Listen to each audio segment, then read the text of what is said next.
we got a pretty good fight night coming up next week, headlined by Ian Garry and Carlos Prates. It's basically a pick 'em when it comes to the odds at this moment, which I find very surprising. The odd makers are definitely buying into the hype of Prates and the fighting nerds in general, without a shadow of a doubt. I'll tell you what, there's only going to be 3 fighting nerds left after the end of this one. Bro, people think these fighting nerds are these crazy new generation next level type of fighters that just can't be beat ever. All that team does is pretty much just exile anyone that loses. You had Bruno Brazil, part of the fighting nerds. You had Myra Bueno Silva, and there's a few other fighters that were there, part of that list. A couple losses here and there. You're out of the crew. Because they like having those aura points, and it gives the fans something to talk about, creates a lot of hype around these people. Honestly, I think Prates kind of sucks, if I gotta be real. Like, for a fighter at the top of the division is what I mean, obviously. I know he can whoop my ass. You don't have to say that in the comment section. Like, look man, who are his last opponents? 37-year-old Neil Magny and 36-year-old Giga coming off a brutal spine injury and surgery. I mean, these dudes are 1 foot out the door already. Like, no shit he's gonna pull a good performance against these people, man. But now he's going up against the real dogs, yeah brother. Ian Garry's no joke, man. Like, legit. He lost his Shafkat, but by a whisker. Damn near finished him. By the way, Ian Garry's last few opponents were Shafkat, MVP, Geoff Neil, and Neil Magny. He fucking toyed with Neil Magny, bruh. Like, honestly, that's more impressive than a knockout to me. Because what if you didn't knock him out? Like, there's layers to this shit, man. And Ian Garry has the potential to knock people out as well, over the skill gap. Now, the Prates fight was cancelled with Geoff Neil last week.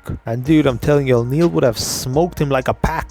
And don't get me started on what MVP and Shafkat would have done to him. I know this is a bit of MMA math, but dog, this is MMA fucking calculus right here. Like, what I'm talking about is the real deal. But okay, let's talk about Prates a bit more, because he has been entertaining us recently. It's rare to see someone as lanky as him, as long as him, with his kind of power, which, that makes him a bit dangerous. His left straight shots from southpaw are brutal, and we've seen Ian Garry being open to getting hit by some of those straight shots in the past. And Gary's got a very good chin though. He got that tiny pea head shape, you know what I mean? Like, if he's caught right on the chin, there's just less leverage and less of a whiplash effect on the brain, so it works out for him at the end. Fucking Ian P. at Gary, yeah? Also, I think a lot of Prates' past opponents have kind of feared him a bit. He was kind of aura maxing in there against most of them, and that's what caused them to act a little iffy and off in the fight and just get caught at the end. But I don't think Gary's the kind of person to give a fuck about who Prates is. He's just gonna see some fucking random chain smoker in front of him. Like, yeah man, 1 to 2 whole packs a day is kind of insane. That's about 1,000 cigarettes during his training camp, bro. Including the Geoff Neil camp, of course, since that was cancelled. 1,000. Let that number sink in for a sec. Yeah, I don't think I need to say more. He more than likely just has about 2 rounds of cardio, max. And fucking hell man, let's talk about the elephant in the room. Ian Garry's got incredible grappling. He almost submitted Shafkat, who a lot of people consider one of the best grapplers in the division. He also took MVP down and controlled him damn near the whole fight. MVP is hard to take down. People think he's just some kind of striker that,